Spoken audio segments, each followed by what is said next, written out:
Warning, the following video contains spoilers for this past Monday's Raw. If you have not seen Raw, please turn away now. This is your final warning.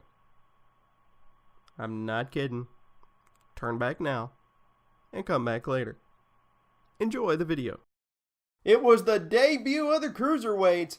A title match originally scheduled as a one-on-one competition is now a triple threat match at Clash of Champions. Also a good but confusing main event. And did the best of 7 series between Cesaro and Sheamus go to a match 7? These are my top 5 favorite moments from Monday Night Raw. Let's go!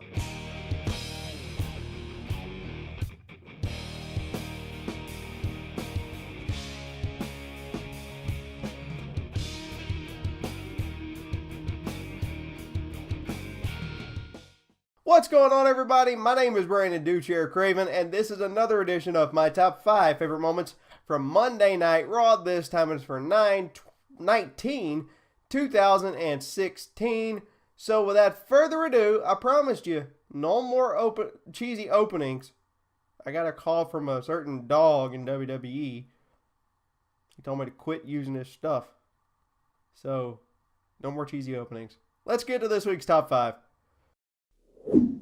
Number 5 this week, the main event match between Roman Reigns and Kevin Owens inside a steel cage. It was a good match, no doubt about it, it was a good match. After the match was over, Rusev and Owens jumped Roman inside the cage. Seth Rollins made the save to end the show. Could we see a possible Shield reunion in the future? Let me know in the comments below if you want to see a Shield reunion with Roman Reigns and Seth Rollins in the future. Let me know. But there is a reason this is solo in the top 5 this week, even though it was the main event. I'll tell you more about that, my pros and cons, coming up in just a minute. Number 4 this week, the now triple threat women's title match at Clash of Champions. They did address the shoulders of Sasha Banks being down from last week when she pinned Bayley. So that was a good choice by the WWE to continue that storyline and just have continuity in between their stuff, because a few weeks ago they were like, Bayley's in the main event or gonna challenge Charlotte for the WWE women's title, and then they were like, no, Sasha's gonna challenge the women's title match, and forgot about Bayley. And then it's like they had a triple threat last week so Bayley could possibly get back in, and she didn't. Now she's back in, so it's just continuity error for me. It's just a bunch of continuity for me, and it's just it's good that they fixed it, even though I'm extremely happy Bayley's in the title match at Clash of Champions. Number 3 this week, the opening segment with Mick Foley, Roman Reigns, Stephanie McMahon, and Kevin Owens. It was a good segment with Mick talking about taking responsibility for his actions from last week, and also announcing Seth versus Rusev for later in the night, and also a rematch from last week, Kevin Owens and Roman Reigns inside the steel cage. Also announced at Clash of Champions was Roman Reigns versus Rusev for the United States title. So that's going to be a good hard-hitting match. They didn't really have a match at SummerSlam. They didn't really have one. So it's going to be good that they finally get their match. Number 2 this week, Cesaro versus Sheamus in match number 6 of the best of 7 series.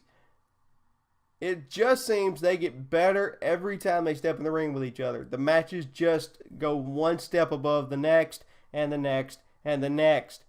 And yes, we are going to match number 7 at Clash of Champions this Sunday. So be on the lookout for that coming up this Sunday. And don't forget, coming out that Monday will be my Clash of Champions review right here on the Rolling Wrestler YouTube channel. Stick around for that.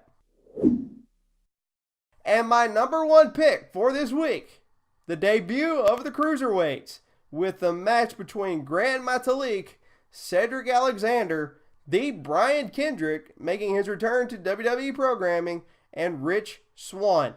What a match. I love watching the Cruiserweights because they always step it up and they always make things entertaining. Even in the days of WCW, those were the matches I looked forward to the most, because those guys could literally step it up and bring the program to a whole nother level. So I can't wait to see what the cruiserweights are going to do moving forward. I know at Clash of Champions, they mentioned this last night because of the Fatal 4-Way that they had with all these guys, that the winner of that match would go on to face the new Cruiserweight champion, TJ Perkins, at Clash of Champions for the Cruiserweight title.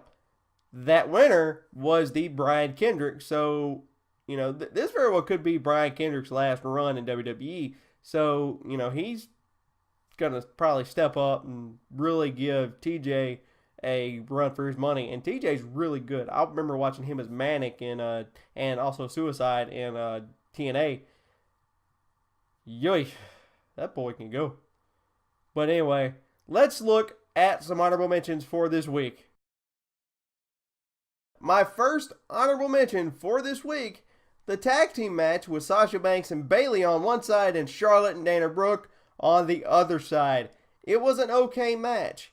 It furthered the women's story for Sunday, and that's what really matters, is story progression. That's all that matters. But still, it was a good match.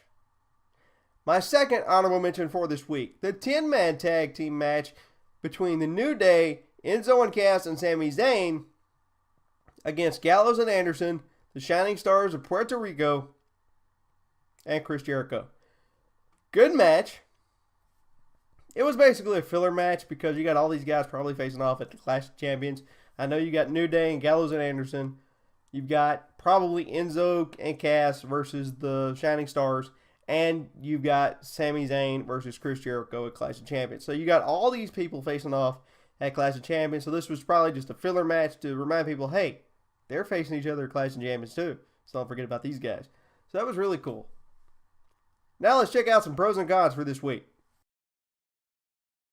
My pro for this week, Gallows and Anderson.